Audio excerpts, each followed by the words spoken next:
میرے عزیز بھائیوں، جب ہم شرعی نصوص کا مطالعہ کریں تو کہیں بھی ہمیں یہ نہیں ملتا کہ انسان گناہ فری ہے، یعنی اس میں ایک بھی گناہ نہیں ہے۔ ایسا ہو ہی نہیں سکتا کہ انسان ہو اور گناہ نہ کرے، گناہ تو ہوگا، بلکہ ایسی روایات ہیں انسان حیران رہ جاتا ہے۔ اللہ کے نبی صلی اللہ علیہ وسلم نے ایک دفعہ فرمایا، لو لم تذنبوا لذهب الله بكم ولجاء بقوم يذنبون فيغفرون الله فيستغفرون الله فيغفر لهم۔ اگر تم گناہ نہ کرو تو اللہ تعالیٰ تمہیں لے جائے، ایسے لوگوں کو لے آئے وہ گناہ کریں، پھر معافی مانگے، پھر اللہ ان کو معاف کرے۔ یعنی ایسا ممکن نہیں ہے کہ انسان سے گناہ نہ ہو۔ اور بعض لوگوں کو تقویٰ کا غلط قسم کا مفہوم پتہ چل گیا، متقی اس شخص کو کہتے ہیں جو گناہ نہ کرے۔ ایسا نہیں ہے، متقی اس شخص کو کہتے ہیں جو ہر چھوٹے بڑے گناہ سے بچنے کی پوری کوشش کرے۔ گناہ ہوگا اس سے۔ آپ سورہ آل عمران کا مطالعہ کرو، اللہ رب العزت نے جنت کا تعارف کروایا کہ وہ جنت، اس کی چوڑائی آسمانوں اور زمین سے بڑی ہے۔ کہا اعدت للمتقین، متقین کے لیے تیار کی گئی ہے۔ پھر متقین کے اوصاف بتاتے بتاتے اللہ نے فرمایا متقین کا ایک وصف یہ بھی ہے، والذین اذا فعلوا فاحشۃ او ظلموا انفسهم ذکروا اللہ فاستغفروا لذنوبہم۔ جب کبھی ان سے فاحشہ کا ارتکاب ہوتا ہے، فاحشہ کبیرہ گناہ کے معنی میں آتا ہے، بڑا گناہ کر بیٹھے، اپنی جانوں پہ ظلم کر بیٹھے، اللہ کا بہت ذکر کیا، گناہ کی معافی مانگی، اللہ معاف کر دیتا ہے، یہ متقی ہے۔ تو اللہ فرماتا ہے میرے بندو تم دن کو بھی گناہ کرتے ہو، رات کو بھی گناہ کرتے ہو، اور میں کیا کرتا ہوں؟ اللہ اکبر، میں گناہ معاف کرتا ہوں۔ کتنے گناہ معاف کرتا ہوں؟ کوئی لمٹ سیٹ کی ہے اللہ نے؟ کوئی بندہ 70 کی لمٹ کراس کر کے مایوس ہو جائے، 100 گناہ کرنے کے بعد وہ مایوس ہو جائے، اب معافی نہیں ملے گی؟ نہیں میرے عزیز بھائیوں، دوسری حدیث قدسی ہے، اس میں اللہ تعالیٰ فرماتا ہے یبن آدم لو بلغت ذنوبک عنان السماء، اگر تیرے گناہ آسمان کی بلندیوں تک پہنچ جائیں، زمین سے لے کے آسمان تک کا فاصلہ 500 سال کی مسافت کا فاصلہ ہے۔ عنان السماء، آسمان کی بلندیوں تک۔ اگر 500 سال کی مسافت سمجھ نہیں آئی تو جتنا بھی نظام شمسی ہے یہ پہلے آسمان سے نیچے نیچے ہے، سورج زمین سے 15 کروڑ کلومیٹر کے فاصلے پر ہے۔ اتنا بڑا خلا اگر گناہوں سے بھر کے لے آئے، مایوس نہیں ہو سکتا، اللہ معاف کرتا ہے۔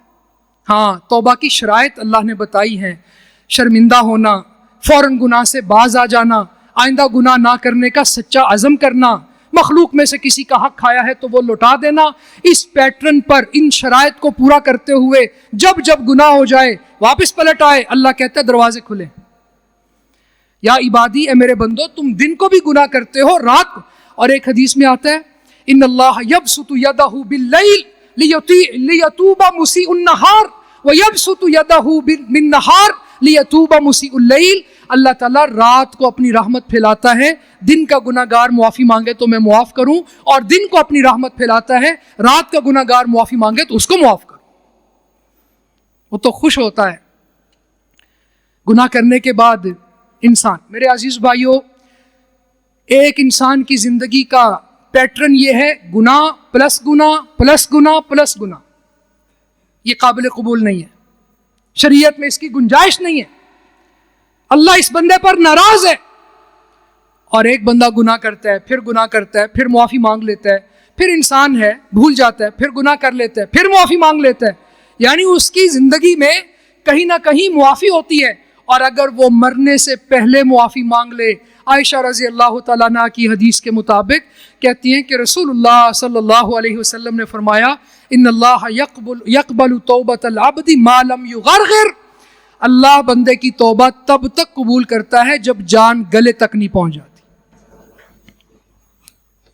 اور میرے عزیز بھائیوں، اس پوائنٹ کی آخری بات کہ اللہ تعالیٰ صرف گناہ معاف نہیں کرتا، اگر سچے دل سے معافی مانگی جائے اور توبہ میں اخلاص ہو، آئندہ انسان اپنی زندگی کو بدل دے، پہلی زندگی پر شرمندہ ہو، جب جب گناہ یاد آئے استغفر اللہ الذی لا الہ الا هو الحی القیوم واتوب الیہ، یہ دعائیں پڑھے. جب گناہ ہو جائے تو ایسے رویے تلاش کرے جن رویوں کی وجہ سے گناہ معاف ہوتے ہیں. ایک شخص آیا تھا نا، اس نے آ کے کہا اصبت ذنبا عظیما فہل لی من توبۃ، اللہ کے رسول بہت بڑا گناہ کیا ہے، توبہ کی کوئی گنجائش ہے؟ آپ نے پوچھا ہل لک من ام، تمہاری ماں زندہ ہے؟ کہا نہیں اللہ کے رسول وہ تو زندہ نہیں. ہل لک من خالۃ، تمہاری خالہ زندہ ہے؟ کہا ہاں. قال فبرھا، جاؤ جا کے اس کے ساتھ حسن سلوک کرو، اللہ تیرا گناہ معاف کر دے گا. رویہ تلاش کرتا ہے، گناہ کے بعد ریلیکس نہیں ہوتا، پرسکون زندگی نہیں گزارتا. اور تو اور میرے عزیز بھائیوں، کتے کو پانی پلانے والی فاحشہ عورت کو اللہ معاف کر سکتا ہے، تو فَكَيْفَ بِمَنْ سَقَى إِنسَانًا، انسان کو پانی پلانے والے کو اللہ کیوں نہیں معاف کرے گا؟ کسی مومن کو پانی پلانے والے کو، اپنی والدہ کو پانی پلانے والے کو. تو ایسے ایسے طریقے وہ تلاش کرتا ہے، ایسے ایسے رویے تلاش کرتا ہے، ایسی ایسی دعائیں تلاش کرتا ہے جن سے گناہوں کی معافی ملتی ہے. ایسا بندہ اللہ کے قریب اتنا ہوتا ہے، اللہ اس کے گناہوں کو نیکیوں میں بدل دیتا ہے. اللہ کے قرآن کا وعدہ ہے. اس کے بعد فرمایا یا عبادی، اے میرے بندو، انکم لن تبلغوا ضری فتضرونی، بے شک تم مجھے کوئی نقصان پہنچانا چاہو تو نقصان نہیں پہنچا سکتے، اگر تم مجھے فائدہ دینا چاہو تو فائدہ نہیں دے سکتے. اے میرے بندو، لو ان اولکم وآخرکم وانسکم وجنکم کانوا علی اتقى قلب رجل واحد منکم، اگر تمہارے پہلے بعد والے انسان جنات سب کے سب بہت نیک ہو جائیں، سب سے زیادہ متقی شخص جیسے دل ان کے بن جائیں، ما زاد ذالک فی ملکی شیئا، یہ بات میری بادشاہی میں ذرہ برابر بھی اضافہ نہیں کر سکتی. اور فرمایا یا عبادی لو ان اولکم وآخرکم وانسکم وجنکم کانوا علی افجر قلب رجل واحد منکم، اگر سارے انسان سارے جنات پہلے بعد والے فاجر بندے جیسے ان کے دل ہو جائیں، افجر سب سے زیادہ فاجر گناہگار، تو اللہ فرماتا ہے ما نقص ذالک من ملکی شیئا، یہ بات میری بادشاہت میں ذرہ برابر بھی کمی کا باعث نہیں بن سکتی. اللہ کی بادشاہی کسی چیز کی محتاج نہیں ہے، اللہ خود کسی کا محتاج نہیں ہے. لوگ سارے نیک ہو جائیں، اللہ کی بادشاہی میں اضافہ نہیں ہوتا، لوگ سارے بدکار بن جائیں، اللہ کی بادشاہی میں کمی نہیں ہوتی، کیونکہ بادشاہی ان چیزوں کی وجہ سے قائم نہیں ہے. اللہ کسی کا محتاج نہیں ہے. اس سے ایک بات یہ بھی سمجھ آتی ہے میرے عزیز بھائیوں کہ انسان ہدایت کا محتاج ہے، انسان نیکی کرنے کا محتاج ہے، انسان جہنم سے بچنے کے لیے اسباب اختیار کرنے کا محتاج ہے. اگر کوئی بندہ ایمان لاتا ہے تو وہ نبی پر یا اللہ پر احسان نہیں کرتا. اس موضوع کو قرآن سے پڑھنا ہو تو سورۃ الحجرات کا مطالعہ کرو. اللہ رب العزت نے وہاں پہ وہ جو نئے اسلام لانے والے اعرابی تھے، بدوی تھے، دیہاتی تھے، اللہ کہتے ہیں یمنون علیک ان اسلموا، اے نبی یہ آپ پر احسان جتلاتے ہیں کہ انہوں نے اسلام قبول کیا. ان سے کہو اللہ تم پر احسان جتلاتا ہے کہ اس نے تمہیں ہدایت دی، تمہارا اسلام لانا تمہارے لیے فائدہ مند ہے، کسی اور کو اس کا فائدہ نہیں. آپ کا یہاں آنا، خطبہ سننا، میرا یہاں آنا، اور میرے عزیز بھائیوں ہم سب جنت کے متلاشی ہیں، ہم نے اللہ کو راضی کرنے کے لیے یہ کام کیے ہیں. ہم کسی کے اوپر نہ احسان کر رہے ہیں، نہ احسان کر سکتے ہیں، نہ ہی ہماری ان چیزوں سے اللہ کی بادشاہی چلتی. تو اللہ رب العزت نے یہ بات ارشاد فرمائی کہ اللہ محتاج نہیں ہے. کوئی یہ نہ سمجھے کہ دنیا میں زیادہ کافر ہیں. بعض سیکولر طبقہ کے لوگ اس طرح کی فضول باتیں کرتے ہیں کہ اگر جہنم بھر گئی، جنت کم رہ گئی، ناکام کون ہوا، شیطان یا رحمان، اس طرح کی عجیب باتیں کر کے مسلمانوں کے اندر توہم پھیلاتے ہیں. اللہ کہتا ہے میں محتاج نہیں ہوں. ہر کوئی محتاج ہے، اللہ محتاج نہیں ہے. ہر کوئی اللہ کے در کا فقیر ہے، اللہ بے نیاز ہے. اس کے بعد فرمایا یا عبادی لو ان اولکم وآخرکم وانسکم وجنکم قاموا فی صعید واحد فسالونی، اے میرے بندو اگر تمہارے پہلے، تمہارے بعد والے، تمہارے انسان، سب جنات کسی ایک چٹیل میدان میں جمع ہو جائیں، ذرا میرے عزیز بھائیو اس چیز کو ایزیوم کریں، آدم علیہ السلام سے لے کر قیامت تک پیدا ہونے والا آخری بچہ، آخری انسان، اور جتنے بھی جنات ہیں سب ایک ہی میدان میں جمع ہیں۔ فَسَأَلُونِي، ہر کوئی اپنی اپنی خواہش کے مطابق اللہ سے مانگ رہے ہیں، سوال کر رہے ہیں، کسی کو یہ چاہیے، کسی کو فلاں چاہیے، اپنی اپنی حیثیت کے مطابق، اللہ رب العزت کی قدرت کے مطابق، اپنی اپنی انڈرسٹینڈنگز کے مطابق، کوئی کیا مانگ رہا، کوئی کیا مانگ رہا، سارے انسان، سارے جنات، ہر کوئی مانگی جا رہا۔ اللہ فرماتا ہے فَآتَيْتُ كُلَّ إِنسَانٍ مَسَأَلَتَهُ، میں ہر کسی کو اس کی خواہش کے مطابق چیزیں دے دوں، جو اس نے مانگا میں اس کو دے رہا ہوں، وہ مانگتا جا رہا ہے میں دیتا چلا جا رہا ہوں۔ سب کو دینے کے بعد میرے خزانوں میں اتنی کمی بھی نہیں ہوگی کہ جب مخیت کو بحر میں داخل کیا جائے۔ مخیت کیا ہے؟ یہ سوئی، اذا ادخل البحر، جب اس کو سمندر میں ڈال دیا جائے، سمندر میں ڈال کے سوئی کو نکالو گے، سمندر سے کتنا پانی کم ہوتا ہے؟ اللہ کہتا ہے سب لوگوں کو دینے کے بعد جو میرے پاس خزانے ہیں ان میں اتنی کمی بھی نہیں ہوتی جتنا وہ پانی نکلا ہے۔ کیا مانا ہے میرے عزیز بھائی یہاں پہ؟ اللہ یا عبادی کہہ کے یہ کیوں کہہ رہا ہے؟ اللہ کہتا ہے مجھ سے مانگو، سوال کرو، دعا کرو۔ اللہ کے نبی صلی اللہ علیہ وسلم کی حدیث ہے من لم یسأل اللہ یغضب علیہ، جو اللہ سے مانگتا نہیں ہے اللہ اس سے ناراض ہوتا ہے۔ اور کہنے والے نے کہا اللہ یغضب ان ترکت سوالہ وبنی آدم حین یسأل یغضب، اللہ سے نہ مانگو تو اللہ ناراض ہوتا ہے، بندوں سے مانگو تو بندے ناراض ہوتے ہیں۔ اللہ کہتے ہیں مجھ سے مانگو، دعا کرو، مایوس نہ ہونا۔ جب اللہ کے پاس اتنے خزانے ہیں تو یہ سارے خزانے میرے مانگنے پر فوراً مجھے کیوں نہیں ملے؟ اور میرے عزیز بھائیو اس میں اللہ کی ایسی حکمتیں ہیں کہ انسان حیران رہ جاتا ہے۔ اللہ کہتا ہے میں اپنے بندے کی نفسیات سے واقف ہوں، اس کو میں تب سے جانتا ہوں جب یہ ماں کے پیٹ میں تھا، اگر میں نے اس کو زیادہ مال دے دیا تو یہ آخرت برباد کر بیٹھے گا۔ میں نے ایک وقت رکھا ہے، میں چیزوں کو ڈیلے کرتا ہوں، اس کی آزمائشیں کم کرتا ہوں، اس کی مصیبتیں ٹالتا ہوں، اس کی اور نیکیاں کم ہیں۔ یہ تہجد نہیں پڑھتا، یہ اشراق نہیں پڑھتا، یہ بہت زیادہ اذکار نہیں کرتا، یہ دعائیں کرتا ہے۔ میں دعائیں قبول اس سینس میں نہیں کرتا کہ اس کو دے دوں، پر وہ دعائیں اپنے پاس ذخیرہ کر لیتا ہوں۔ میرا بندہ قیامت والے دن آ کے جب ان نیکیوں کو دیکھے گا کہے گا کاش میری کوئی دعا قبول نہ ہو۔ اللہ دیتا ہے، اللہ سے مانگ کے تو دیکھو۔ اور میرے عزیز بھائیو زکریا علیہ السلام کو اللہ نے بڑھاپے میں بیٹا دیا، ابراہیم علیہ السلام کو دیا، مایوس نہیں ہوئے۔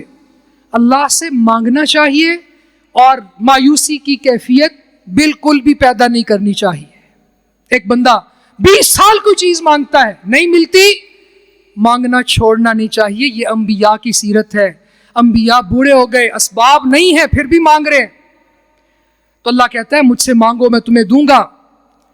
سب کو دینے کے بعد اللہ کے خزانوں میں کمی نہیں ہوتی۔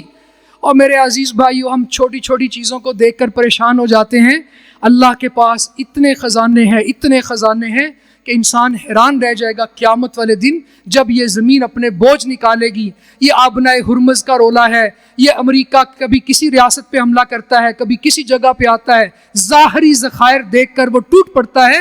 قیامت والے دن جب زلزلہ آئے گا، زمین اپنے بوجھ باہر نکالے گی، انسان ششدر رہ جائے گا، اس کے اندر اتنے خزانے۔ ہاں اسباب اختیار کرو، اسباب پر توکل نہ کرو، اللہ سے مانگو، خوب دعا کرو۔ اس کے بعد میرے عزیز بھائیو اس حدیث کی آخری بات، ہمارا وقت بھی ختم ہو رہا ہے۔ اللہ فرماتا ہے یا عبادی، اے میرے بندو، انما ہی اعمالکم احصیھا لکم، یہ جو تمہارے اعمال ہیں نا ان کو میں گنتا ہوں۔ میرے عزیز بھائیو غور سے یہ بات سنیں، اللہ کہتا ہے اے میرے بندو انما ہی اعمالکم احصیھا لکم، یہ جو تمہارے اعمال ہیں یہ جو تمہاری پریکٹسز ہیں، یہ جو تم دن کے وقت کوئی کام کرتے ہو، رات کے وقت کوئی کام کرتے ہو، تمہاری خلوتوں میں کیے جانے والے اعمال، تمہاری جلوتوں میں کیے جانے والے اعمال، رات کی تنہائیوں میں تمہارے تخیلات، رات کی تنہائیوں اور تاریکیوں میں جو تم اللہ کی حدود کے پاس جا کے ایک آزمائش سے دوچار ہوتے ہو، تمہاری رات کیسے گزرتی ہے، تمہاری دوپہریں، تمہاری شامیں، اللہ کہتا ہے تمہارے اعمال ان کو میں نے شمار کیا ہوا ہے، احصیھا لکم، تمہارے لیے ان کو میں گنتا ہوں، ان کا احاطہ کیا ہے، ثم اوفیکم ایھا، پھر میں پورا پورا تمہیں بدلہ دوں گا۔ تمہارے اعمال میری نظر میں ہیں، قیامت والے دن میں پورا پورا بدلہ دوں گا۔ فمن وجد خیرا فلیحمد اللہ، قیامت والے دن جو بھلائی پائے، نامہ اعمال دائیں ہاتھ میں اس کو مل جائے تو وہ الحمدللہ کہے، اللہ کی تعریف کرے۔ ومن وجد غیر ذلک فلا یلومن الا نفسہ، اور جس بندے کو اس کے علاوہ نامہ اعمال بائیں ہاتھ میں مل جائے یا اس کے لیے جہنم کا اعلان ہو جائے تو وہ اپنے نفس کے سوا کسی چیز کو ملامت نہ کرے۔ اللہ ہمارے اعمال دیکھ رہا ہے، اس کے لیے اس نے میکانزم بنایا ہے، کرامن کاتبین فرشتے لکھتے ہیں، زمین کی جگہیں یہ گواہیاں نوٹ کرتی ہے، ہمارے اقوال، ہمارے اعمال، ہماری غلط قسم کی سوچوں تخیلات کا فالو اپ، یہ سب چیزیں اللہ تعالیٰ درج کرواتے ہیں۔ قیامت والے دن جب مجرم دیکھے گا نا، اپنا نامہ اعمال سامنے پائے گا تو کہے گا مال حاضل کتاب لا یغادر صغیرۃ ولا کبیرۃ الا احصاها، وہی لفظ جو رسول اللہ صلی اللہ علیہ وسلم نے اس حدیث میں بولا، احصیھا لکم، وہی لفظ قرآن میں بولا سورہ کہف میں۔ سورہ کہف کا بھی مطالعہ کرو، جمعے والے دن اس کو پڑھا کرو، صرف قرات نہ کیا کرو، اس کے معانی کو بھی سمجھو میرے عزیز بھائیو۔ تو کہے گا اس چھوٹی بات، بڑی بات، کوئی چیز اس نے نہیں چھوڑی، ہر چیز یہاں پہ درج ہے۔ ہم کوئی لفظ زبان سے نکالتے ہیں، کوئی ووکل ساؤنڈ نکالتے ہیں تو وہ بھی درج ہوتی ہے۔ ایک ہے کوئی بات، کوئی جملہ، کوئی کلمہ، ایک ہے کہ ہم کوئی گنگنائیں یا کوئی ووکل ساؤنڈ نکالیں، وہ بھی درج۔ یہ سورہ قاف میں اللہ نے فرمایا ما یلفظ من قول الا لدیہ رقیب عتید، زبان جو بھی باہر پھینکتی ہے وہاں پہ دو نگران ہوتے ہیں جو لکھ لیتے ہیں۔ قیامت والے دن بندہ اللہ کی عدالت میں پیش ہوگا، ایک سائق ہوگا، ایک شہید ہوگا، ایک اس کو ہانکنے والا، ایک اس کے ساتھ گواہ، اس کے رجسٹر۔ تو اللہ تعالیٰ دیکھ رہا ہے، اللہ تعالیٰ ہمیں مانیٹر کر رہا ہے۔ اللہ کہتا ہے کوئی بندہ قرآن مجید سورہ زلزال میں کہ تم ذرہ برابر بھی بھلائی کرو گے یارہو، اس کو دیکھ لو گے، ذرہ برابر بھی شر کرو گے تو وہ بھی دیکھ لو گے۔ ہاں پھر آگے اللہ کی رحمت ہے کہ اللہ تعالیٰ معاف کر دے، یا اگر بندہ بہت زیادہ باغی ہے تو اللہ پھر قیامت والے دن پبلش کرے گا، میری نسلیں دیکھیں گی، میرے آباء و اجداد دیکھیں گے، اور تو اور میرے عزیز بھائیوں محمد الرسول اللہ صلی اللہ علیہ وسلم وہاں موجود ہوں گے، ہم کس منہ سے اپنا گندا نامہ اعمال وہاں کھولیں گے؟ تو یہ آخر میں اللہ تعالیٰ کہتا ہے میرے بندو ذرا کوئی بھی عمل کرنے سے پہلے سوچ لیا کرو، کوئی بھی کام کرنے، حلال و حرام میں تمیز نہ بھولنا، کھانے پینے کے معاملات، ریلیشنز کے معاملات، حلال و حرام صرف کھانے پینے کا نہیں ہوتا، رشتوں کا بھی حرام اور حلال ہوتا ہے۔ غیر محرم سے تعلق بنا لینا، غیر محرم عورت کے ساتھ ساری رات بات چیت کرنا، یہ بھی اللہ دیکھ رہا ہے۔ تمہاری گفتگو کیسی ہوتی ہے، تمہاری راتیں کس طرح سے بیتتی ہیں، تمہارا رویہ اپنے والدین کے ساتھ کیسا ہے، اللہ کہتے ہیں ہم سب دیکھ رہے ہیں، سب چیزوں کو ہم نے نوٹ کیا ہوا ہے۔ ثم وفیکم ایھا، قیامت والے دن پورا پورا بدلہ دوں گا۔ جو کوئی نامہ اعمال دائیں ہاتھ میں پالے، خیر پالے تو وہ اللہ کی تعریف کرے، کیونکہ ہدایت پر چلنا اللہ رب العزت کی وجہ سے ممکن ہوا۔ اللہ نے توفیق دی تو سیدھے رستے پر قائم رہا۔ الحمدللہ پڑھے، الحمدللہ اتنا عظیم کلمہ ہے، اللہ کے رسول فرماتے ہیں الحمدللہ تملأ المیزان، میزان یعنی ترازو نیکیوں سے بھر جاتا ہے۔